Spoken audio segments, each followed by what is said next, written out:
The story begins with a group of boys seen collecting junk. Suddenly, a golem appears. One of the boys steps forward, offers it a flashlight, and insists it give him food in return. It is then revealed that there's a golem in Sector 50. No one knows where it came from or who owns it. What matters is that if someone gives it junk, it gives food in exchange. As the golem starts walking away, the same boy yells at it, reminding it that he had given a flashlight the day before. But the golem keeps moving. Clearly, it doesn't always give food. Meanwhile, the protagonist Ray silently watches from the side. He approaches the golem and hands over a bag full of junk, simply telling it to take it. The golem examines the contents and consumes the junk. Shock spreads across the onlookers' faces. In return, the golem gives Ray a large amount of food. The other boys, visibly surprised, begin to murmur among themselves, wondering how Ray consistently receives so much.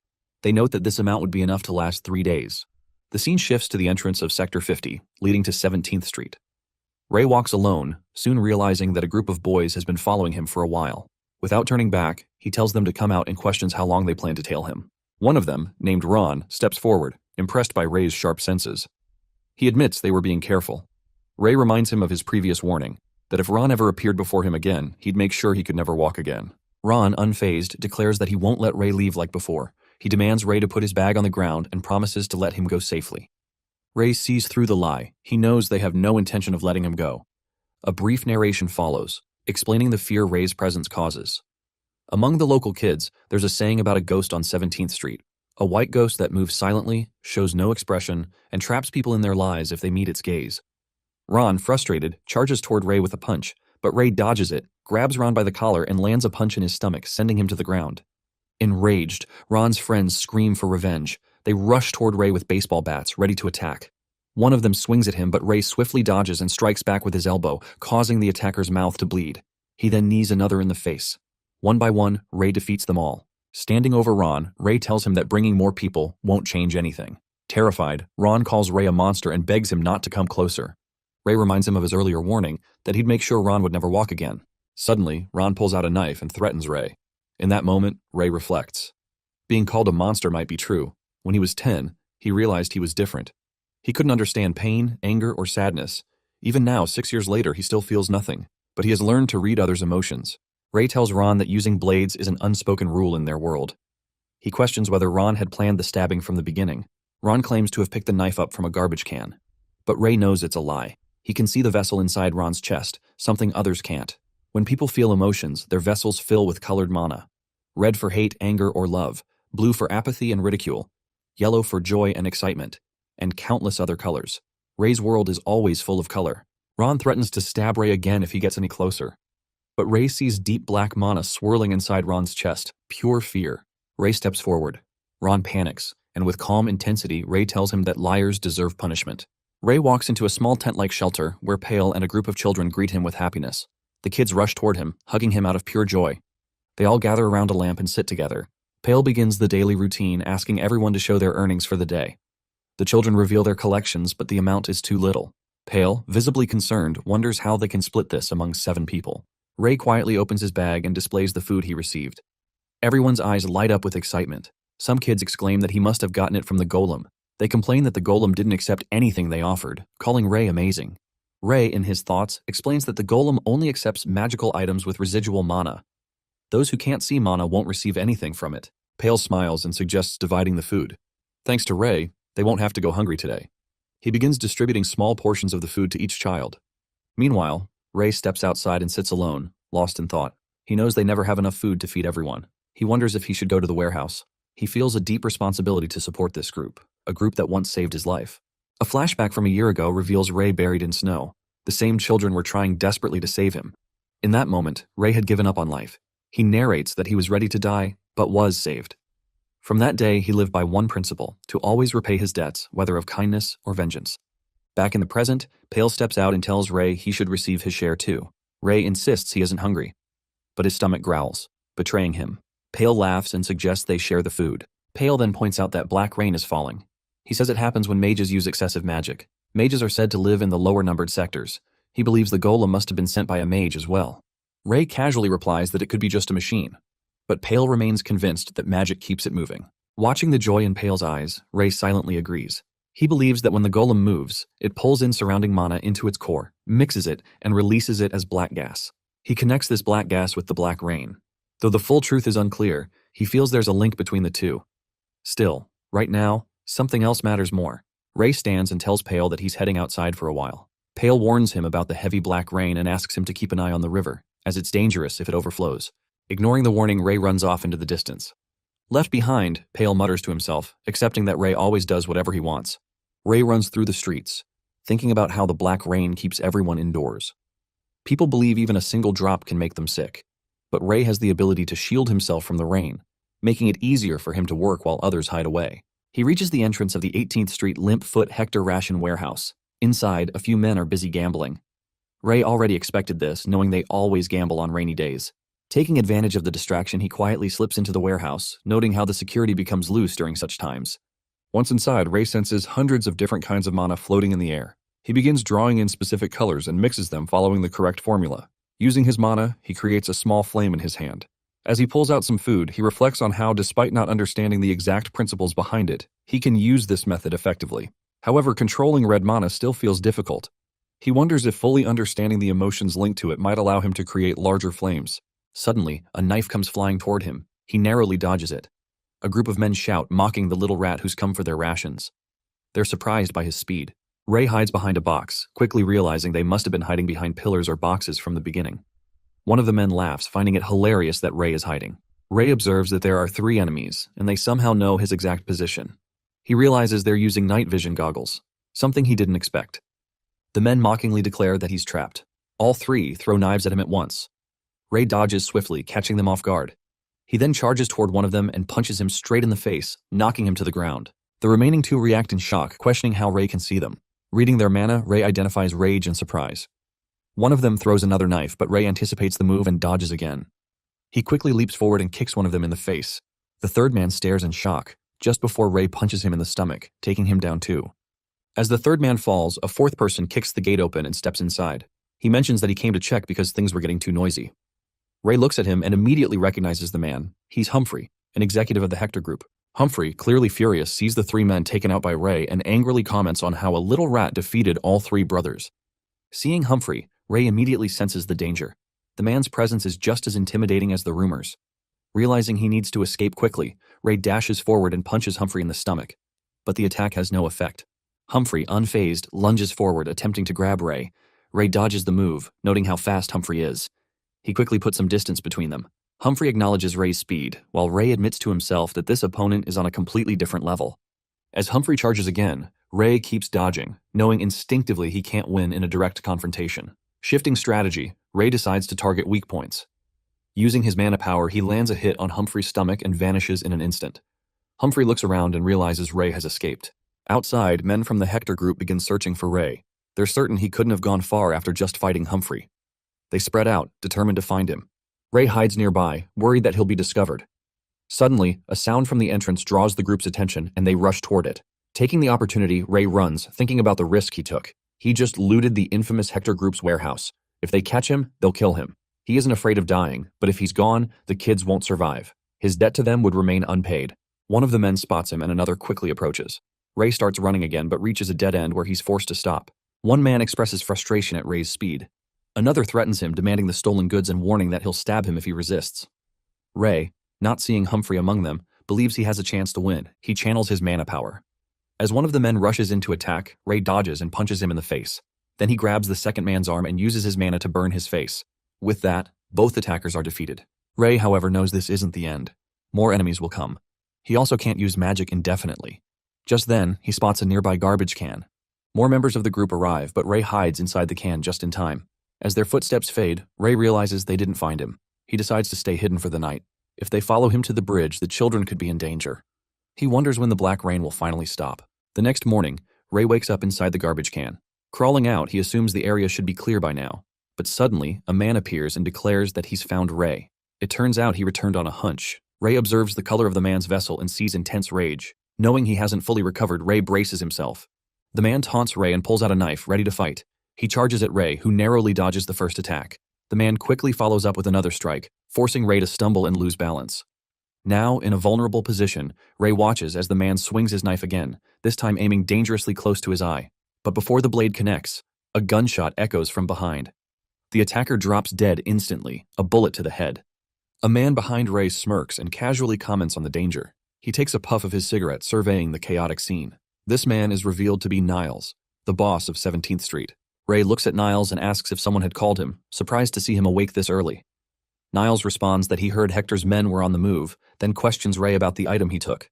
Asking if it was from Hector, Ray thanks him and mentions that getting it wasn't easy. Niles, however, clarifies that it wasn't meant as a compliment. Ray reflects on how difficult it is to deal with people like Niles. Some individuals have such monotonous emotions that their vessels never fill up. Niles warns Ray that he'll end up dead at this rate and says some people are simply untouchable. Ray replies that if he doesn't take risks, they'll starve anyway. Niles tells him that with this, they're even now.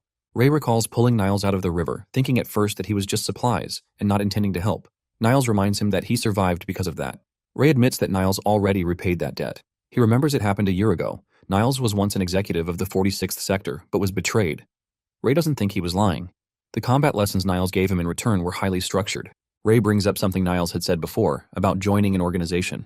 He agrees to join Niles' group, thinking it would ensure the kid's safety. Niles, while smoking, looks at him and asks if Ray can use magic.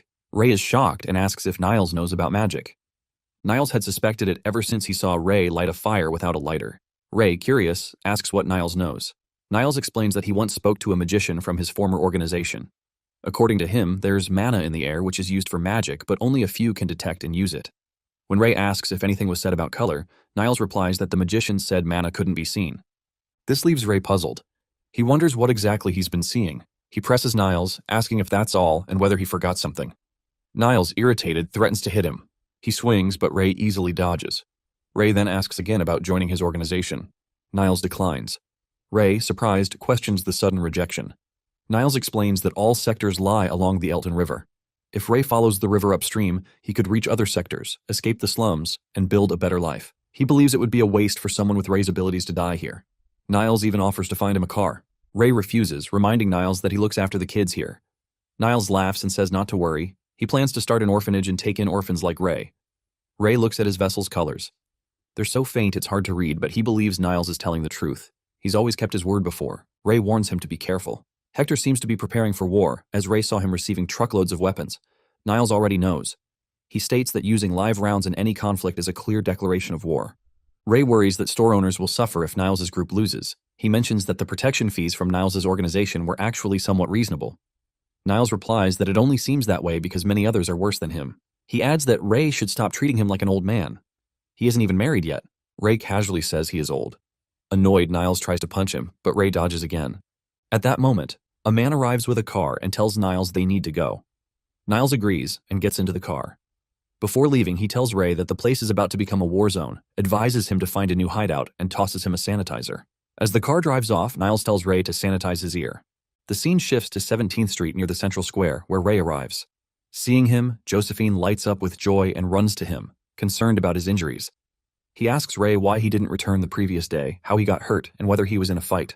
Ray brushes it off, saying he simply fell. As Ray observes Josephine's mana, he finds it fascinating how one person can feel so many emotions at once. Handing him a few juice cans, Ray instructs Josephine to head to the tent first and inform Pale that he'll arrive shortly. Josephine takes the cans and walks away. Once Josephine is gone, Ray turns to Viola and asks if she told Josephine anything. Viola explains that she was telling Josephine about the rainbows. Viola is a blind storyteller. Ray warns her not to fill the kids' heads with fantasies, saying they won't survive the streets if they cling to such dreams. Viola responds by saying that if children don't hold on to fantasies, then who will? Ray looks at her mana and wonders what emotion it represents. It's a deep purple, something he's only ever seen in Viola. He then advises her to move to another street, warning that a war might break out soon. With that, Ray leaves. The next morning, Ray arrives at a man's house to make a delivery. The man opens the door and sees Ray, surprised. He mentions that Ron had said he'd handle deliveries from now on. Ray thinks to himself that Ron won't be around anytime soon. Both of his legs are broken. As Ray places the parcel inside, he asks if the man plans to evacuate. If war breaks out, there will be no customers left. The man says he has nowhere to go and insists the war might not happen. Ray asks what he means. The man explains that Hector and Niles are having a conversation inside. If things go well, there may be no war. Just then, Hector exits the room. Ray quickly hides his face. Hector notices the young boy working and comments on how all the adults have run off while a kid continues to work. He places a hand on Ray's shoulder, commends his efforts, and tells him to work hard, saying that's the way to survive in this world. Hector hands Ray a few coins, telling him to buy himself a treat, and then turns to leave. Humphrey, Hector's companion, watches Ray closely. He notices a cut on Ray's ear and starts to grow suspicious. Ray, realizing this, covers his ear and thinks to himself that he's been recognized. Hector then calls out to Humphrey, asking what he's doing. Both Hector and his men get into their car and drive away.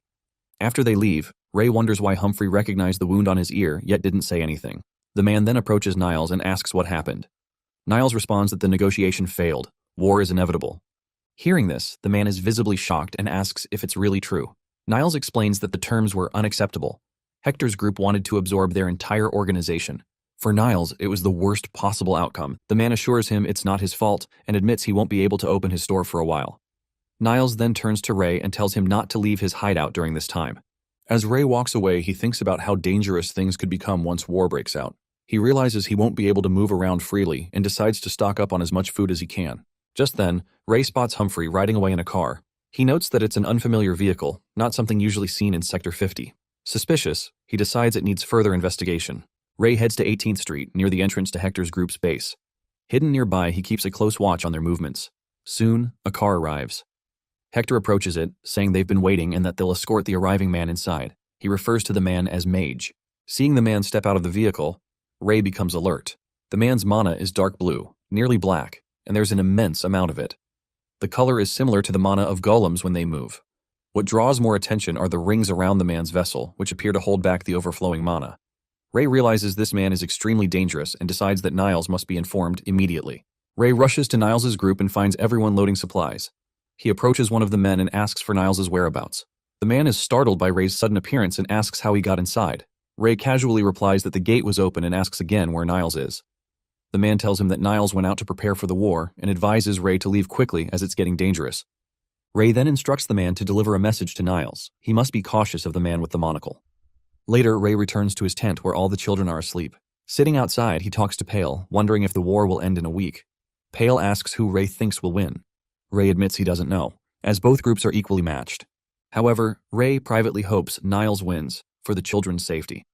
If Hector comes out on top, the street kids would likely be captured and sold as slaves. Suddenly, Pale remarks that the war might have already started. They both hear a strange sound, startling them. Pale asks if Ray heard it too. Ray confirms he did and notes that he's never heard anything like it before.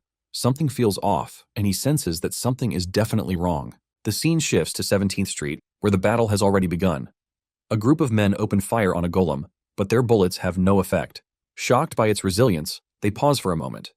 Without warning, the golem unleashes its power on one of them, burning his upper body to ash instantly. Another man panics at the sight. The golem moves toward him, grabs him with immense force, and crushes him to death on the spot. Observing the destruction, the mysterious man remarks that the place smells like the sewers. He praises his creation and instructs it to wipe out everything in the area. Elsewhere, Pale comments that the sounds of battle are getting louder. Ray prepares to leave, but Pale grabs his hand, concerned. He urges Ray to let him come along, sensing that this situation is unlike anything they've faced before. Ray refuses and tells Pale to stay behind. At that moment, a child emerges from the tent and asks why they're still awake. Pale gently apologizes and assures the child they'll return inside soon, sending the child back to sleep. Pale then agrees to stay with the children, knowing they can't be left alone. He asks Ray not to go too far and to come back once he finds out what's happening. Ray nods and promises to return soon. Ray arrives at the site of the attack. The entire street is engulfed in flames, and bodies lie scattered across the ground. He walks further and finds an injured man.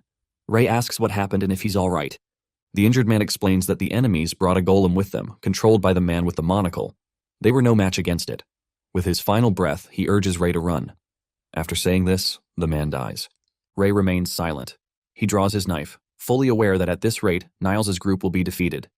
Determined, he decides to help them. At the same time, near the bridge, Pale is severely wounded. Inside the tent, all the children have been killed. Pale clutches one injured child tightly in his arms, shielding them. In front of him stands the same golem, preparing to unleash its power once again.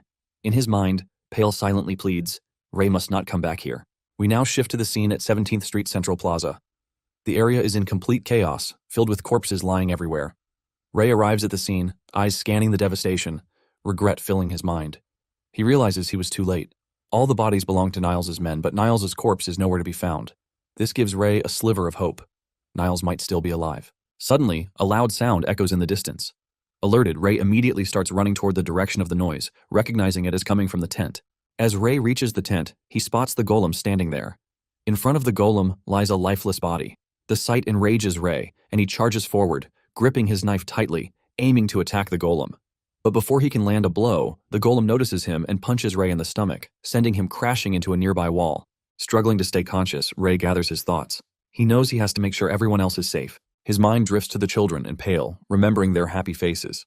In his memory, Pale smiles warmly and says he didn't want Ray to come back, but the cruel reality hits hard. Every child is dead, their lifeless bodies scattered around. Pale too lies motionless among them. Overwhelmed, Ray expresses his pain, regretting that he never repaid them for what they did for him. As the golem starts preparing another attack, the same eerie sound Ray heard during the earlier battle fills the air. Realization dawns on him. This golem was the one who killed them all, the underpass children, Niles's men, and everyone on this street. Rage builds up within him. He knows he must move, for the sake of avenging them all. Just then, a car rushes in and slams directly into the golem. Ray stands frozen in shock. Niles steps out from the car and checks on Ray, relieved that he hasn't broken any bones. Ray, now in tears, mentions the children. Hearing this, Niles freezes, the weight of the tragedy settling in. Deeply saddened, Niles apologizes, blaming himself for being too late. Ray, still crying, wonders if it was really Niles' fault. Niles then embraces him, offering silent comfort. After a brief silence, Ray asks Niles about his subordinates. Niles reveals that they're all dead. He curses Hector, not expecting him to bring in outside mages. Ray then asks what Niles plans to do next. Niles says he'll return to the street and look for survivors. But before he can finish his sentence, the golem suddenly attacks, thrusting its hand through Niles' stomach.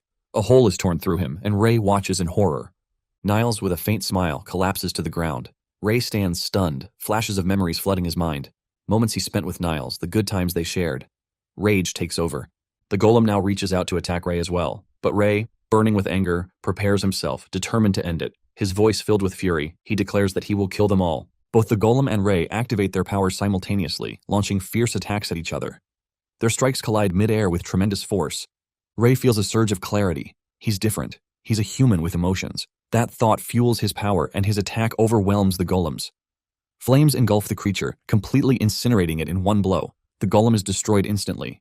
With the battle over, Ray rushes to Niles, trying to lift him up. He begs him not to die. Niles, in pain, asks Ray to stop shaking him. He admits he never expected a peaceful death, though he didn't think it would come so soon. As he lies there, Niles reflects on his life. He has no regrets. For someone who started at the bottom, he's come a long way. Still, a part of him wonders, if he had fought harder earlier, could things have been different? Ray, desperate, tells him to wait and promises to fetch medicine from the car.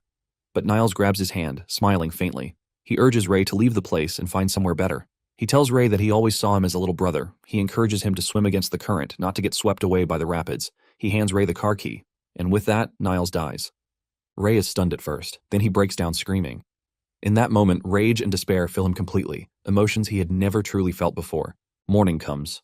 Ray sits silently, lost in thought. It feels like he's just emerged from a long, painful dream. Remembering the events of the previous day throws his emotions into chaos. Yet something within him feels different. As he thinks, he conjures a small flame in his palm using mana. Ray realizes something. His rage fuels the strength of his magic. The more intense his emotions, the stronger the flame he can summon. Suddenly, a sharp pain hits his head. He rises to his feet, determined. He needs revenge. Good or bad, it no longer matters. He starts walking away. Meanwhile, the scene shifts back to 17th Street Central Square. Several men work together, clearing debris and carrying off the corpses. One man comments that the Hector group has won, and life is only going to get harder. Another warns him to lower his voice, fearing the consequences. Nearby, Hector stands beside his car, engaged in conversation. Ray hides close by, clutching a knife, eyes fixed on his target. Just then, Humphrey approaches from behind and places a hand on Ray's shoulder. Ray reacts instantly, spinning with his knife. Humphrey manages to dodge, but a shallow cut appears on his neck. Ray, startled to see Humphrey, recovers quickly. He prepares to attack again, thinking only one thing. The entire Hector group must die. Ray unleashes a flurry of strikes with his knife. Humphrey takes multiple hits, his body covered in cuts. He's shocked at Ray's movements. They're wild and precise.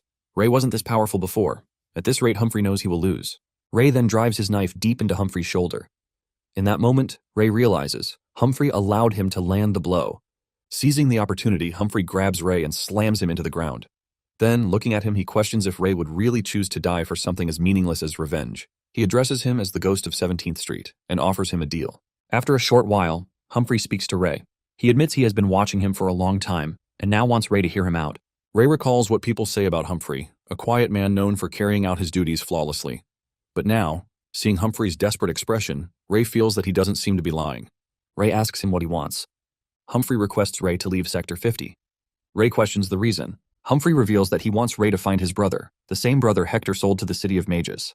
Hector had promised that if Humphrey worked for him for 10 years, he would reveal the location. That's why Humphrey has been serving him all this time. By now, his brother should be around Ray's age. Ray asks why he should take on this request. Humphrey points out that Ray knows how to use magic.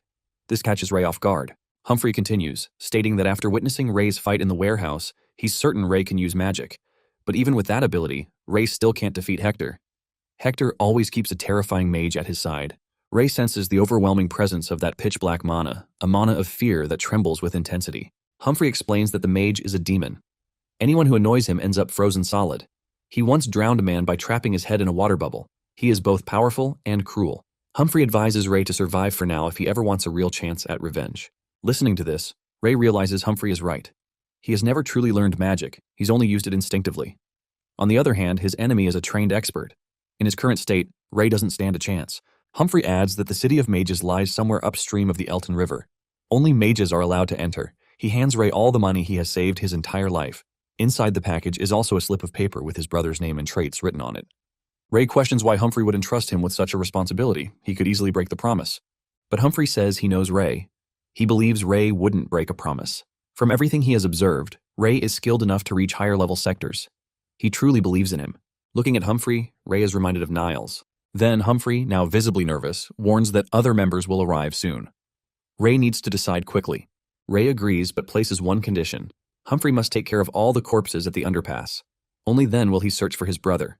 Humphrey smiles and agrees to the condition, assuring Ray that he'll handle it. As Ray starts walking away, he tells Humphrey to wait for him. He promises to return. And with that, Ray leaves the area. Ray arrives at a quiet spot and looks around cautiously, relieved that no one is following him. He then approaches Grandma Viola and hands her a coin, asking her a question. He urges her to answer quickly as he doesn't have much time. Viola agrees and asks what he wants to know. Ray asks about the story of the rainbow, whether it's true that if someone finds a rainbow, they can make a wish. His thoughts drift to the past, remembering a moment with Josephine, who once told him about a rainbow in the sky. Ray, curious, had asked what a rainbow was. Josephine had explained it as a long, colorful band that appears after rain clears. She described it like a pretty colored donut with a bite taken out of it. She added that if someone finds the point where the rainbow touches the ground, they can make a wish. Ray had jokingly said that the Cruder guys might be after donuts, which made Josephine annoyed. When Ray responded that he'd deal with them tomorrow, Josephine grew even more irritated. Back in the present, Viola responds that rainbows do exist, regardless of whether a wish can be made. Ray observes her mana and notices there are no tremors in it. It's a clear purple, just as always. He can't tell if she's lying, but her words seem to have some foundation. He then recalls what Humphrey had mentioned. How a mage once came searching for something, possibly a rainbow. Ray realizes that if even a mage was looking for it, rainbows must have some form of real existence. He then asks Viola if finding a rainbow could bring the dead back to life. Viola smiles and responds vaguely. She says it's said that one can make any wish come true, but no one knows where rainbows are. It's likely somewhere far away. Ray accepts the answer and thanks her before leaving. He arrives at the outskirts of Sector 50 on 23rd Street. He pulls out the paper Niles gave him and confirms that the location written on it matches the place. Suddenly, a white car stops beside him. Ray notices it's a 4-seater sedan, prepared in advance. As he moves to get into the car, a man from Hector's group shows up from behind and questions him. He suspects Ray might be Niles' kid and asks if he was ordered to bring the car. Ray recognizes him as one of Hector's men and realizes he doesn't have time to waste. He quickly opens the car door trying to get inside. The man runs up and grabs the door, angrily demanding him to open it. Ray struggles to shut the door while thinking that he's used too much mana. His strengthening magic is starting to weaken. He then channels his mana into his finger and fires it at the man. Taking the chance, Ray kicks him hard, knocking him to the ground. He slams the door shut and drives off in the car at full speed. As he speeds away, Ray feels a sense of freedom. He's finally leaving Sector 50. Ray drives Niles' car far away from Sector 50. After covering a long distance, he finally stops at a quiet spot. Inside the car, he checks the supplies and finds plenty of water bottles and food packed neatly. As night falls, Ray lights a fire and sits in front of it, deep in thought. He reflects on the need to learn more about magic once he reaches the next sector. From what he already knows, there are 2 types of mana. Red mana can be used without much preparation, while the other type requires combining specific colors. He understands that mana isn't easy to manipulate. However, channeling certain emotions allows him to access it more efficiently, especially emotions like rage.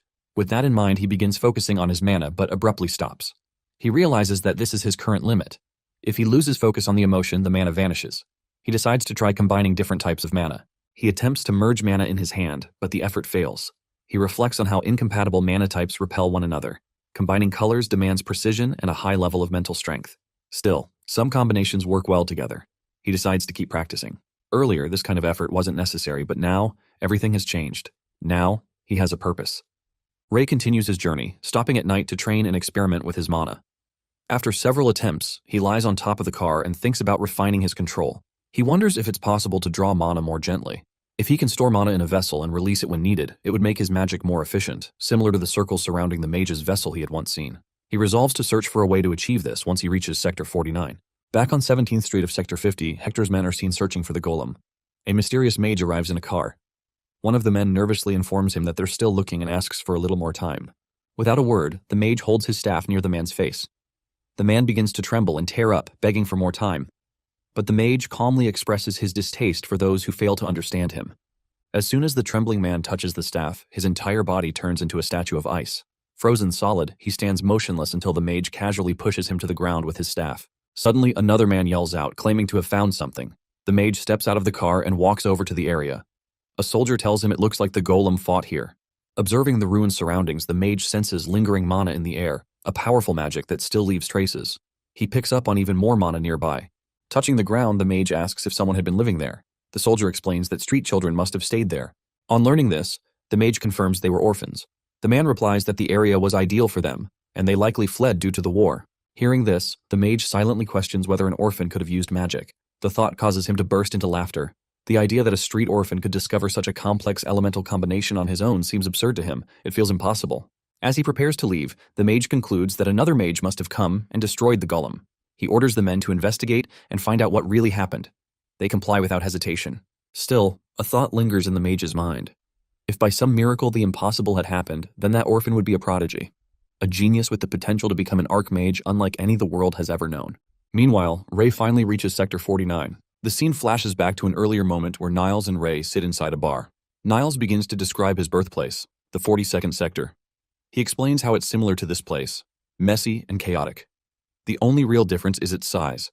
It's even larger than the 50th Sector, with taller buildings and more streets. He mentions that the lower sectors share this pattern. As one travels further upstream, the scenery becomes more dramatic and distinct. Back in the present, Ray arrives at the 49th Sector. Observing his surroundings, he's struck by how massive the area is. He scans the people nearby and quickly notices something strange. There are no golems around. This makes him wonder if golems are exclusive to the 50th Sector. Ray continues walking and soon finds himself on 36th Street. He observes that this place has at least twice as many streets compared to the 50th Sector. Determined, he realizes he must act quickly. He needs more information about magic, especially concerning the mysterious mage and his vessel circles. He believes this knowledge holds the key to his revenge. While walking, Ray reminds himself to also investigate the prismatic colors in the city of mages. He knows he'll need money for all this. Although he still has the funds Humphrey gave him, there's no telling how long his journey will last. Eventually, Ray passes by a place named Veronica Bookstore. The name catches his attention. It sounds like a person's name, and he wonders what a bookstore even is. A memory surfaces. Thanks to Niles, he had learned how to read. Curious, he steps inside and notices something he's never seen before. The place is filled with squares containing letters. Suddenly, a girl shouts at him from above. She accuses him of breaking the window and trying to steal her books again. She demands he leave and questions why he's targeting them. Ray, unfamiliar with the term, realizes that the things inside the store are called books. The girl repeats herself, growing more furious. Ray senses a strange mixture of emotions in her outburst, rage, fear, and desperation all at once. She yells again, warning that the adults are on their way down. Yet Ray remains still, confused by her words. He finally responds, calling her a weirdo. This only fuels her anger, and she demands to know what he just said. She keeps yelling, but Ray chooses to walk away. He knows this isn't the right moment to engage. As he wanders the streets, Ray notices a group of boys watching him. Their cautious gaze doesn't surprise him. He understands the reaction. He's a stranger walking through their territory. They likely think he's here to provoke them. To Ray, this isn't much different from how things were in the 50th Sector. Night falls, and Ray rests inside his car. As he lies there, he reflects on the day. Despite walking through numerous streets, he found no information about magic. He decides to continue his search in other areas tomorrow. Suddenly, he hears the sound of footsteps approaching. It's the same group of boys who had been staring at him earlier. Ray instantly realizes they've arrived. The 4 boys come close to his car. One of them suggests killing Ray. Another advises they should just take him down quietly, making sure he doesn't scream. A third boy mentions checking for the car keys, noticing food in the trunk. In an instant, Ray strikes from inside the car, hitting one of them in the face with a golf stick. The boy collapses on the spot. Ray then steps out of the car and delivers a strong kick to another's stomach, knocking him down as well. A third attacker charges at Ray armed with an iron rod. But Ray swiftly grabs the weapon with his bare hand and throws it aside. The boy, visibly shaken, steps back in fear and pleads for Ray not to come any closer. Ray, burning with anger, demands him to clench his teeth. Without holding back, Ray beats all three of them severely. After subduing them, he lines them up and forces them to sit in front of him. Then, staring them down, Ray demands to know how many streets they control. The boys remain silent in response to Ray's question. Without hesitation, Ray throws a knife near one of them, causing him to panic. Terrified, the boy blurts out that they control 3 streets. Ray steps closer and demands to know which ones. The boy answers, 23rd through 25th. Ray focuses on the boy's mana. It radiates anxiety, uneasiness, and fear, revealing that he's lying. In response, Ray places his foot on the boy's hand and beats him mercilessly. Ray then shifts his attention to another boy. Frightened, the boy quickly confesses everything. He reveals they control 14 streets, have 52 members, and their leader is someone named Kedrick. Their base is located in an abandoned factory. Ray is surprised. 14 streets. They're far more organized than he had imagined. He tells the boy to raise his head and asks for his name. The boy identifies himself as Neshu. Ray questions him about Kedrick's orders. Neshu explains that they were told to beat Ray nearly to death, steal his food, and that their leader is watching everything. Suddenly, the fourth boy attacks from behind with a knife. Ray acknowledges the attempt, noting that the leader really is observing him. In that moment, Ray activates his mana. A powerful gust of wind begins to blow, stirring up dust. The attacker struggles to see as dust fills his eyes. Ray takes the opportunity to strike hard, delivering punches and kicks to the boy's face and stomach, knocking him to the ground. Ray walks up to him, grabs his hair, and with a cold fury tells him to inform his leader that he's not the only one watching. The next day, as Ray walks through the streets, he reflects on the people of Sector 49. Just like in Sector 50, they know nothing about magic. He recalls hearing that books are bundles of paper filled with various types of information. If such variety exists, there must be books about magic too. Suddenly, a few boys from the previous night approach Ray. They request him to come with them and assure him they aren't looking for a fight. Ray asks if they're associated with the boys who confronted him the night before. One of them confirms it and mentions how Ray brutally defeated Anthony, Horn, and Melber, earning the admiration of their boss, referred to as Leah. The boss is impressed by Ray's combat skills. One of the boys pulls out a paper and attempts to read it, but fails since he can't read. He explains that he was told to deliver the message exactly as written. Ray takes the paper from him and offers to read it himself. The boy is surprised that Ray knows how to read. Another wonders if Ray isn't from the streets. A third adds that only the boss and someone named Waver know how to read. Ray reads the note. It says, "Come work for me. I'll make sure you never starve." He then asks how they choose their leader. One of them answers that it's done through fighting. The strongest becomes the boss. Ray agrees and says they should head out. When asked where they're going, Ray replies, they're going to meet the leader. The group leads Ray to the Kedrick group's base, an abandoned factory. One of them steps ahead and opens the gate, allowing everyone to enter. Inside, Ray notices many more people already present. As Ray steps in, the group's leader, Kedrick, spots him and acknowledges his arrival. He then introduces himself. Ray responds by stating his own name. At that moment, Ray's eyes catch a ring on Kedrick's hand. He's taken aback, realizing he has never seen an object radiating such intense mana before. Not even the junk had this much. Kedrick offers Ray a seat, making it clear that he's invited as a guest, not as an enemy. The men standing behind Ray begin staring at him intently. Ray quickly understands Kedrick's approach. He's asserting dominance. Though Kedrick is around his age, his command over the group is impressively refined. Kedrick expresses his growing interest in Ray now that they've met face to face. He acknowledges Ray's calm composure and inquires about his origin, mentioning the car. Ray simply replies, "Sector 50. The entire group reacts in shock. Whispers spread among them. They speculate if Ray is lying. None of them have ever heard of someone coming up from Sector 50. They only know of people traveling down from above. They conclude that if Ray is telling the truth, then he drove a very long way on his own." Kedrick silences the crowd and tells Ray that if his story is true, then it's remarkable. He declares Ray more than qualified to join their organization. Ray asks about this organization. Kedrick explains that they're preparing to join a well-known group called Merc Red, based in Sector 45. According to their agreement, they'll be accepted once they reach 66 members. He offers this as a solid reason for Ray to join, calling it a chance to elevate his status. Ray responds, finding the story interesting. He says joining a group isn't difficult. Kedrick agrees, calling it a wise decision and welcoming him as part of their family. However, Ray immediately refuses, stating he won't work under someone weaker than him. Kedrick is taken aback, stunned by Ray's bold statement. He repeats Ray's words in disbelief, questioning if he truly just claimed to be stronger than him. Ray explains that back in Sector 50, leadership wasn't decided by words, but by strength. Hearing this, one of the men standing behind Kedrick begins to shout, but Kedrick quickly grabs him by the throat. Furious, he scolds the man for speaking without permission, expressing his anger at being interrupted. As Kedrick's rage intensifies, Ray observes the mana energy emanating from his body. He recognizes it as strengthening magic but notes that Kedrick isn't using magic directly. Instead, the mana is being emitted from his ring. Ray then quietly asks a nearby man when the situation will end. Nervously, the man responds that it won't end until one of them does. Ray begins to suspect that he might be able to break the ring. Suddenly, Kedrick lets the man go and apologizes, saying he lost his temper. Ray notices the abrupt shift in his emotions. Kedrick returns his attention to Ray and brings the conversation back to their earlier exchange. He confirms if Ray truly believes he's weaker than him. Ray doesn't hesitate and affirms it once again. Kedrick becomes enraged and demands that Ray repeat himself. Then he turns to everyone around and asks if they also believe Ray is stronger than him. Terrified, all the men deny it, insisting Kedrick is the strongest among them. Ray silently analyzes the situation. The ring seems to respond to Kedrick's emotional state. Judging by Kedrick's lack of reaction when the mana was briefly cut off, Ray realizes Kedrick is unaware of what the ring is actually doing for him. Kedrick then offers to prove his strength. Ray proposes they fight for the leader position. If Ray loses, he'll willingly work for Kedrick. Kedrick accepts the challenge with a grin and suggests they hold the match in 1 week. He plans for the fight to take place publicly, in front of both his men and members from other gangs, so everyone can witness who truly holds more power. Ray agrees, but then asks about the ring's origin. Kedrick responds with a smirk, stating that Ray will find out if he manages to defeat him, though he's confident that such a moment will never come. The next day, Ray is seen walking alone, lost in thought, still wondering about the mysterious ring he saw. Just then, a stone comes flying toward him from behind. He catches it at the right moment without turning around.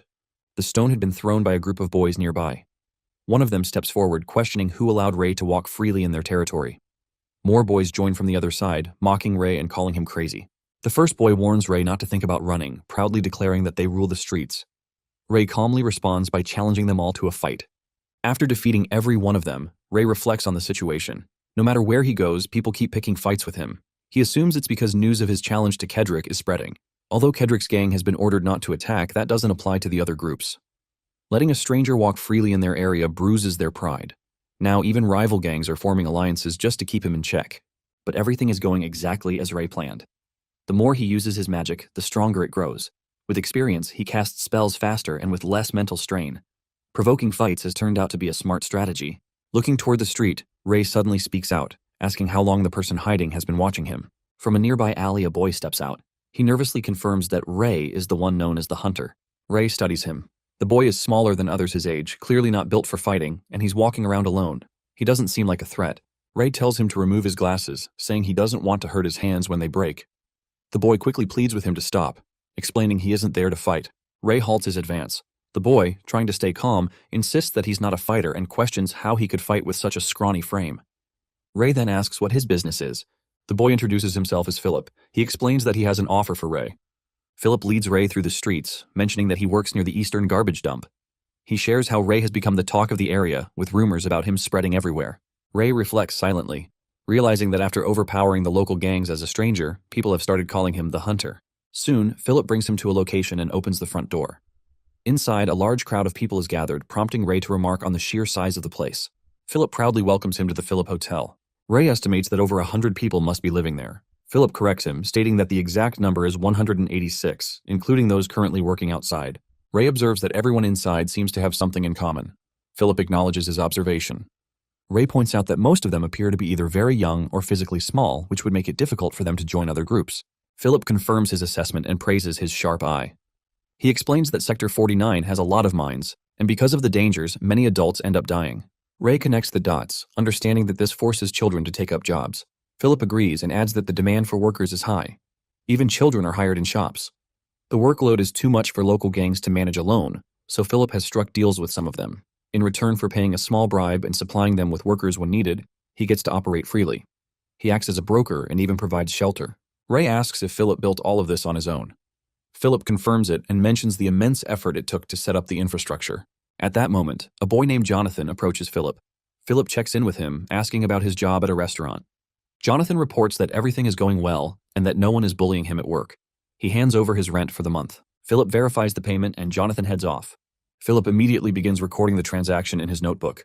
Ray tries to sneak a glance at it, prompting Philip to explain that it's used for hotel management. He notices Ray's curiosity and offers him the notebook to read.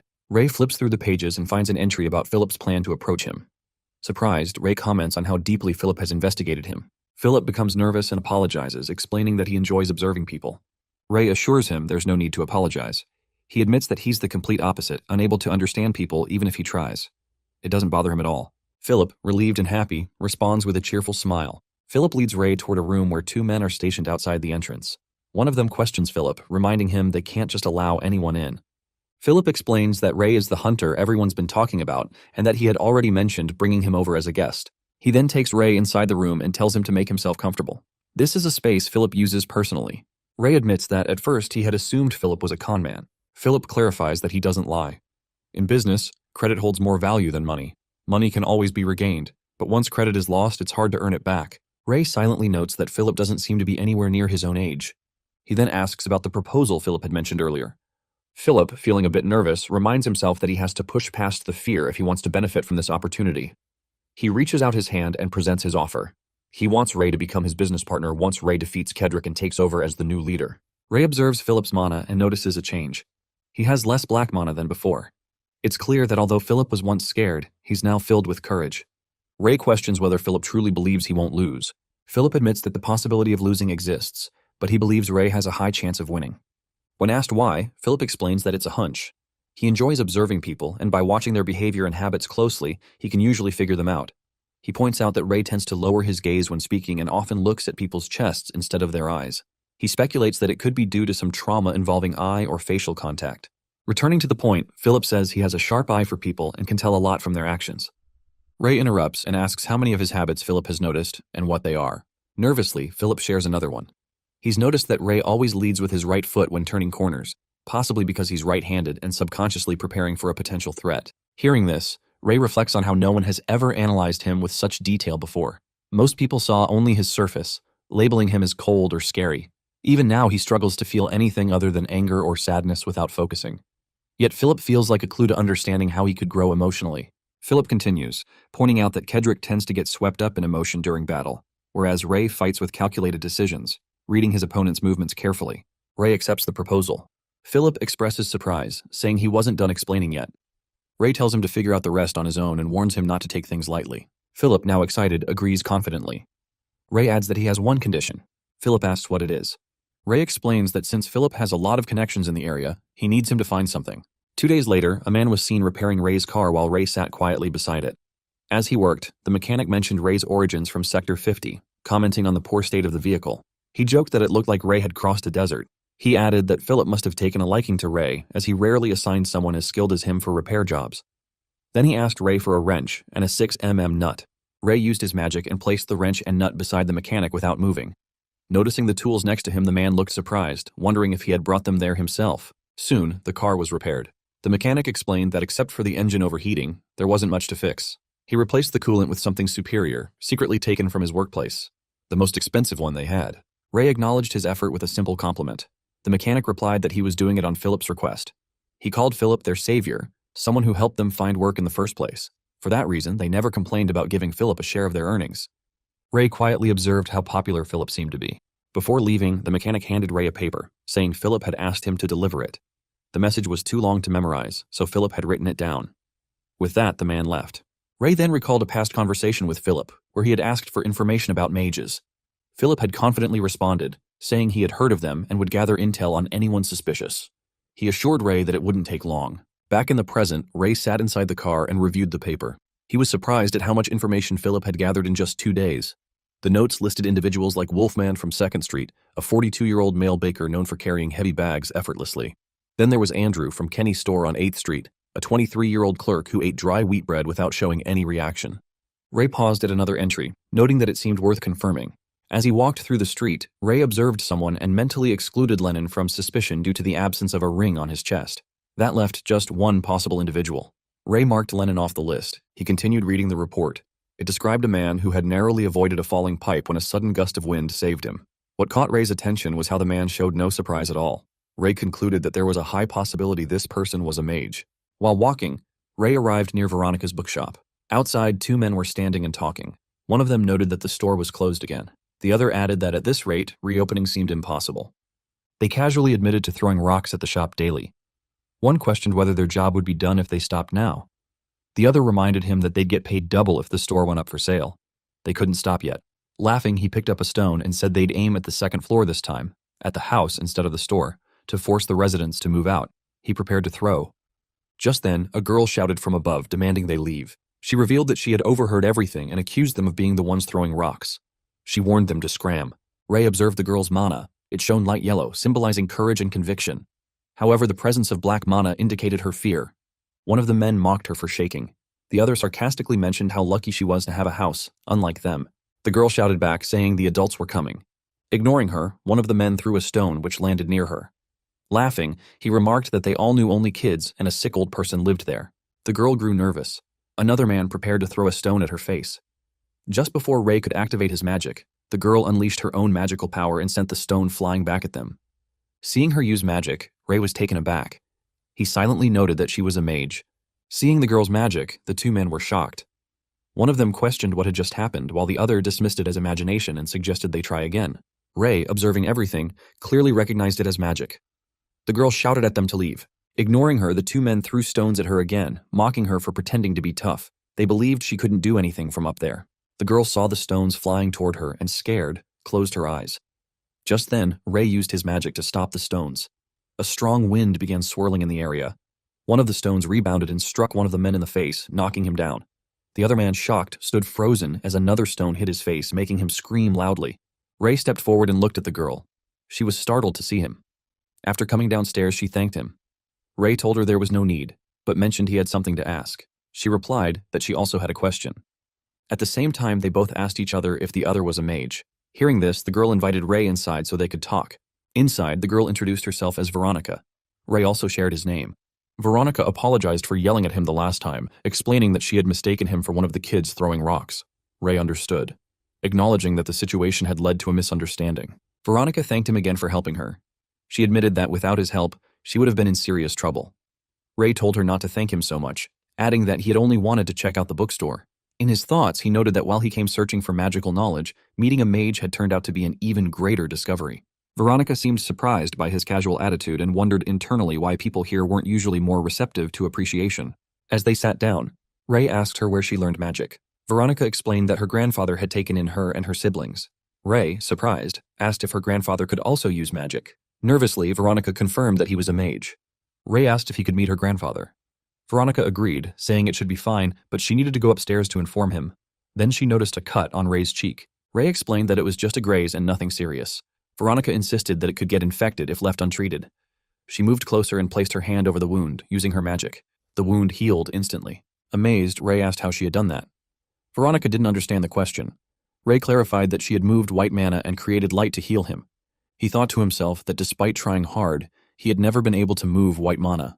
It only reacted to emotions like kindness, dedication, or sacrifice, feelings he considered foreign to himself. Veronica explained that she had simply used healing magic. She seemed confused when Ray mentioned white mana and asked what he meant. Ray realized that even mages couldn't see mana. Veronica asked if he was referring to the element of regeneration. He repeated the term, curious. Veronica confirmed that the magic she used relied on the element of regeneration. Healing spells typically used only this one element, although sometimes they could be enhanced with one or two additional supporting elements. Ray asked how many elements there were. Veronica told him there were over 20 natural elements, and including others like amplification, disturbance, manipulation, and regeneration, the total reached at least 100. Ray reflected on the new knowledge he had gained. He wondered if he would learn even more after meeting her grandfather. He asked if her grandfather was on the second floor. Veronica confirmed, explaining that he was very sick and often bedridden. She asked Ray to wait at the table while she checked if her grandfather was awake. As Veronica left, Ray examined the books around him. He recalled hearing that books were expensive items and thought that touching them with his dirty hands would only reduce their value. It occurred to him that his last bath had been during clean rainfall. Though he wasn't bothered by foul smells, he assumed others might be. He wondered if Veronica had a weak sense of smell or had simply tolerated his presence. Looking closely at the books, Ray noticed they didn't look like traditional books. They seemed more like journals. One book in particular caught his attention. It was about the reason behind the expansion of the Black Rain. Veronica came downstairs and glanced around, noticing the place was empty. A thought crossed her mind. Maybe he left because she took too long. But before she could dwell on it, Ray stood behind her and calmly said he was still there. Startled, she turned to see him and remarked that he had been looking around the store. Ray then asked if there were any books about magic. He had searched but found nothing. Veronica, surprised, questioned whether he could even read and if he had checked the titles. Ray simply confirmed that he had. Watching him, Veronica thought to herself that this kid was more interesting than she had expected. Ray then inquired about her grandfather. Veronica replied that he wouldn't be able to meet him now, as he was fast asleep, and asked if Ray could return the next day. Agreeing, Ray turned to leave. But before he could exit, Veronica asked why he wanted to meet her grandfather. It sounded like that had been his goal all along. Ray responded that he was searching for the prism. Later, around 4:30 in the evening, Ray sat alone in a restaurant thinking. He recalled information Johnny had shared. A man lived in the first building on an empty shopping street. The man's name was unknown, but he seemed to be in his 30s or 40s. Every day the man would leave between 7-8 a.m. and again around 6-7 p.m. He always returned with a basket full of food and went straight to the basement. What he did there remained a mystery. That very man lived just across the street, and Ray hoped he could gather some information about magic. Just then, Ray's order arrived. He noticed the man serving him had Joni written on his chest. Surprised, Ray pointed out that he hadn't ordered anything. Johnny responded with a smile, saying it was on the house. He recognized Ray as the hunter, someone who had quickly become a hero among the local kids. Ray accepted it, but mentioned he had something to ask. With a confident grin, Johnny told him to go ahead and ask anything, even claiming he could reveal the restaurant's storage password. Ray silently thought that maybe Johnny was being too open. Still, he asked how accurate the mysterious man's schedule was. Johnny confirmed it was nearly perfect. During the past 3 months he had worked there, the man had always followed the exact same routine, entering and exiting the basement precisely at those times. Johnny joked that he barely needed a clock because of it. Suddenly, someone shouted at Johnny for slacking off. Startled, Johnny apologized to Ray and said he had to go. He added that if Ray had more questions, he could just call him. With that, Johnny rushed away. Ray then glanced at the clock. It was 6 p.m. in about an hour. He knew he'd have to wait. Ray finished his meal and casually glanced toward the gate, but his eyes widened as he spotted a man entering. What caught Ray's attention were the rings on the man's fingers. They were just like the ones worn by the mage with a monocle. That could only mean one thing. The man was definitely a mage. Without wasting time, Ray stepped out of the restaurant. He recalled the schedule. This man left his house for about an hour. Ray had to use that window to search the house and uncover any clues related to magic. He reached the gate and tried to open it, but it was locked. Still, he wasn't ready to give up. He had to find a way in. Concentrating his mana, he noticed a reaction. The mana was flowing directly into the keyhole. A moment later, the gate unlocked. Entering the building, Ray couldn't help but wonder how he managed to do that. But there was no time to dwell on it. His priority now was to find information about the mage. Inside, Ray picked up a piece of paper lying on the floor. It seemed to be a letter the man had been writing. The contents mentioned a red bloodstone and hinted at gaining strength through digging related to the number 66. Connecting the dots, Ray immediately thought of the 66 orphans. This had to be the Merc Red executive that Kedrick had talked about. Judging by the tone and content of the letter, it was clear the man had been cast out of the organization. Suddenly, Ray sensed a wave of mana coming from a box placed on a table. Opening it, he discovered a jewel inside. It was the same type of jewel embedded in Kedrick's ring. This had to be the red bloodstone mentioned in the letter. The mana within it was similar to the one in the air, but this jewel attracted it far more efficiently. Ray wondered what would happen if he used magic with it. Gripping the jewel, Ray summoned a flame. It was the reddest flame he had ever created. Normally, casting magic took more time, but this one emerged instantly. Just then, he heard the sound of a door opening. Someone was returning. Ray was alarmed. It hadn't even been 15 minutes. The man entered the room, but by then, Ray had already hidden. Muttering to himself, the man complained about forgetting his wallet. He blamed his declining sharpness and reflected on how the boss had abandoned him. Still, he reassured himself. Once this mission was completed, he'd be allowed back into the organization. He needed to buy extra food so he wouldn't have to leave again for a while. With that, he turned to leave. Ray noted that he was heading out again. But just before walking out completely, the man paused and spoke once more. He mentioned there was something else he needed. Then, turning toward the door, where Ray was hiding, he smirked and said he'd need some rat poison too. The man confronted Ray, revealing he had known about his presence all along. Without hesitation, Ray launched a quick strike at his face with a knife, forcing the man to retreat.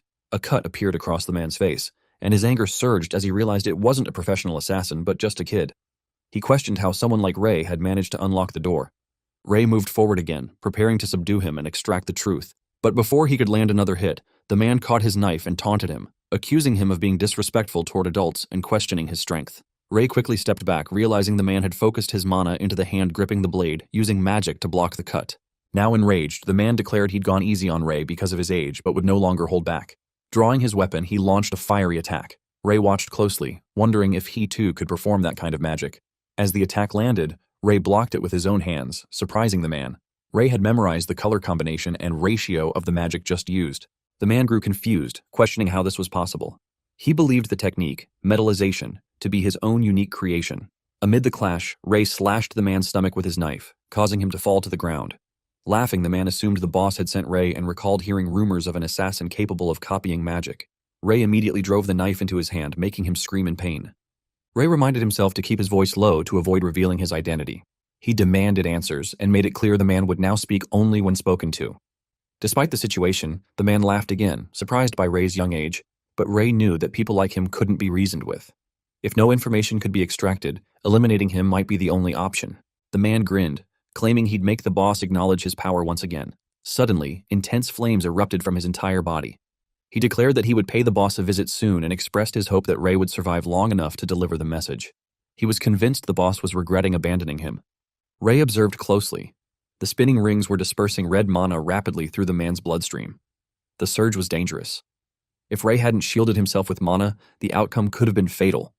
The man accused Ray of being after both his life and the red bloodstone. He dared Ray to try killing him and lunged forward. Ray countered by using his magic to block the incoming flames. The man acknowledged Ray's level of magic but challenged his strategy, asking how long he planned to stay on defense. Ray knew he couldn't approach. The flames covered the man completely, and his own shield wouldn't hold for long. As the man intensified his fire, Ray realized he wouldn't be able to block it. He decided his first step would be to extinguish the fire. Seeing Ray drop his defensive shield, the man mocked him, calling him insane.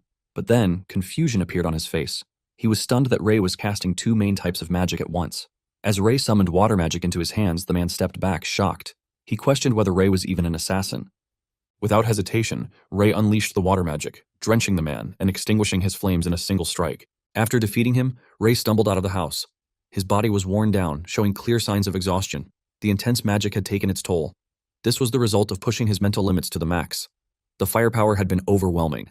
The mana rings had moved with precision, and the speed of color mixing had been incredibly fast. That water spell held immense power. Ray reflected on the strength of the mage with the monocle. Facing someone like that at his current level would be suicide. He wasn't ready for revenge yet, but with time he could still grow stronger.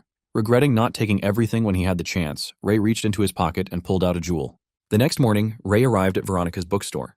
Upon seeing him, she welcomed him and pointed out the change in his outfit, noting that he had been wearing a raincoat the previous day. Ray mentioned that he had gotten rid of it. He thought to himself that while the man from last night might not have seen his face due to the darkness, the raincoat could still give away his identity. Veronica shared that she had told her grandfather about Ray, about how he had helped them using magic and that he was searching for the rainbow. Just then, Ray noticed two children peeking at him from behind a door. As soon as he looked their way, they quickly shut the gate. Veronica explained that they were her younger brothers. Her grandfather had brought them from the orphanage, just like he had taken her, Malta, and Jelfine in. Ray asked if it was to teach them magic. Veronica was surprised and asked how he knew. Ray responded that there seemed to be no other reason, especially since she had mentioned learning magic from her grandfather. Veronica agreed, and then led Ray to her grandfather's room. She introduced Ray as the one who had helped them. As Ray looked at the old man, he recognized him instantly. The grandfather then asked Veronica to step outside for a while, and she quietly left. Once alone, the grandfather thanked Ray, acknowledging that he had helped chase off the troublemakers, something the old man himself was supposed to handle but couldn't due to his condition. Ray responded that it hadn't been difficult. While observing the man's mana, Ray noticed 4 distinct rings, each colored to represent different emotions. Red for anger, orange for comfort, yellow for excitement, green for embarrassment, blue for indifference, and navy for sorrow. He realized that such varied emotions couldn't be felt all at once. These weren't mana rings, but rather emotional imprints engraved in the vessel over years of experience. The traces made it difficult to read the man's current emotions. The grandfather acknowledged that Ray likely had many questions. Ray shared that he had been searching for a mage.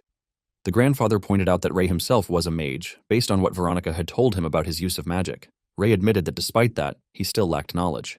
The grandfather then asked if Ray was from somewhere else, suspecting he had a long history. He suggested that if answering such a question was difficult, they could play a game. In each round, the winner would get to ask the loser one question. He mentioned Ray's sharp reactions and asked if he could feel the mana between them. Ray confirmed that not only could he feel it, but he could also see it. The old man noticed a shift in Ray's atmosphere. He explained that different magics use different elements and that new elements could emerge when they interact. Between them now was the element of maintenance, a stabilizing force that helps magic resist external influences. Due to its nature, it was also one of the most difficult elements to control. Ray then asked about the element beside it. Surprised, the grandfather realized that Ray could sense not just one but 2 distinct energies. Ray identified both, a gray and a deeper gray, clearly 2 different tones. The grandfather laughed in disbelief. Internally, he was struck by the irony. He had searched through countless orphanages in vain, only to find a true talent when his own time was nearly up. Ray had identified both maintenance and continuation, something most mages couldn't do in a lifetime. Ray asked for the name of the second element. The old man declined to give it away so easily and said Ray would have to win the game to find out. The rules were simple. A sphere composed of 2 elements existed between them. Whichever one of them pulled the sphere into their hand would win. To make it fair, the sphere could start closer to Ray. Ray admitted to himself that winning against a far more experienced mage would be difficult, but with the handicap, it wasn't impossible. He agreed to begin. As the match started, Ray reached out his hand but was shocked to see the sphere already in the grandfather's palm.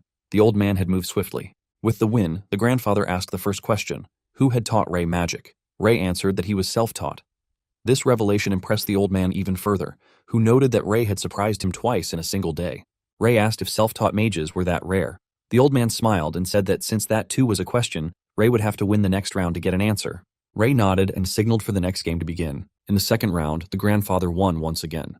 He explained that the outcome of the competition depended entirely on one's ability to handle mana. Ray began to realize that he had only been giving away information about himself without gaining anything in return. He knew he had to change his approach. The next round started. This time, Ray shifted tactics. Using his mana, he pulled the sphere toward himself. The grandfather noticed the change and acknowledged Ray's new strategy. Ray responded that there was no rule preventing interference. The grandfather, honoring the rules, allowed Ray to ask his question. Ray asked about mana. The grandfather explained that mana was the fundamental element making up everything in the world. Although it couldn't be seen or touched directly, its presence could be observed through secondary phenomena like lightning, fire, or hail. Only a small number of humans were born with the sensory ability to perceive mana. However, sensing mana and using magic were entirely different abilities. The talent to sense mana didn't guarantee the power to manipulate it. Ray inquired further if by talent, he meant the ability to manipulate mana. Though it was technically a second question, the grandfather let it pass. He confirmed Ray's understanding, explaining that talent referred to the ability to isolate individual elements within mana and then combine them in the right proportions. Those who had a deep understanding of themselves often proved to be more talented mages. In essence, magic was a discipline rooted in self-exploration. That's why it was said that mana responded to those who were honest with themselves. Ray was surprised by this insight. The next round began. The grandfather silently observed how Ray, despite maintenance being the most difficult element to control, was learning to handle it by grasping its properties in real time. With this growing understanding, Ray won the round. When asked about his next question, Ray said he wanted to know about the rings mages carried in their hearts. The grandfather described the rings as vessels for mana. Once created through refinement, mana from the air would automatically accumulate within them. The distribution of elements during this process varied based on the mage's constitution. Ray asked if refined mana was easier to use than the raw mana present in the air. The grandfather agreed, but also explained the more critical reason behind refinement. While using unrefined mana a few times might be fine, constant use could result in mana poisoning. This poisoning would often cause immediate symptoms like haziness, uncontrollable laughter or crying, or reduced anger control. These effects varied from person to person and could develop into permanent mental illness over time. Hearing this, Ray began to reflect. He wondered if mana and emotions might influence each other. Unrefined mana caused emotional instability, yet he had never been affected. This made sense to him. Until recently, he had been unable to feel emotions. Ray pointed out that if someone could use mana from the air without suffering from poisoning, they would have a significant edge. The grandfather admitted the idea was unique, but said he had never seen such a person. If someone like that existed, they would be far more powerful than ordinary mages, given the limitless mana available in the air. The grandfather then asked Ray if he had a dream. Ray responded casually, asking if he meant the kind one saw while sleeping. The grandfather clarified that he was asking about Ray's goal for the future. Ray answered that he had two purposes. There was someone he wanted to kill and someone he wanted to save. This response intrigued the grandfather. He had heard many speak of revenge, but rarely of salvation. He then asked Ray if he would like to learn magic from him. Ray was caught off guard. He couldn't understand why a mage with 4 circles would offer to teach a street orphan like him. He suspected the old man wanted something in return. Sensing this doubt, the grandfather clarified that he didn't want anything from Ray. Ray accepted the offer. The grandfather then called Veronica into the room. She entered and quickly explained she hadn't been trying to eavesdrop. The grandfather said he already knew what kind of person she was and invited her to sit. He asked if she remembered why he had taken her, Molta, and Jolfine from the orphanage. Veronica replied that it was to pass on his knowledge. He confirmed her answer and said that what he was about to share was also part of that knowledge. He turned to Ray and mentioned that he had heard about his search for the rainbow. The rainbow was an ancient legend passed down through generations. Even now, many continued to wander the world in search of it. Though hundreds of theories surrounded it, all agreed on one thing. Whoever found the rainbow would become a godlike entity. Veronica asked what a god was. The grandfather explained that gods were beings capable of doing anything they wished in the world. Ray connected this explanation to the monocle mage, realizing that he too had been searching for the rainbow. Veronica was about to speak again when suddenly, a stone flew toward her through the window. But before it could reach her, Ray caught it in time and protected her. Veronica stared at the shattered glass pieces from the window, wondering if it was caused by wind magic. Ray, on the other hand, reflected on the situation. He had already given a warning by rendering one of their attackers' arms useless, yet they still showed no signs of stopping the harassment related to the bookstore. The grandfather thanked Ray for saving them once again. He admitted that it should have been his responsibility, but his body no longer allowed him to act. He asked Veronica to heal Ray's injury. Veronica began treating Ray and assured him it would be over soon.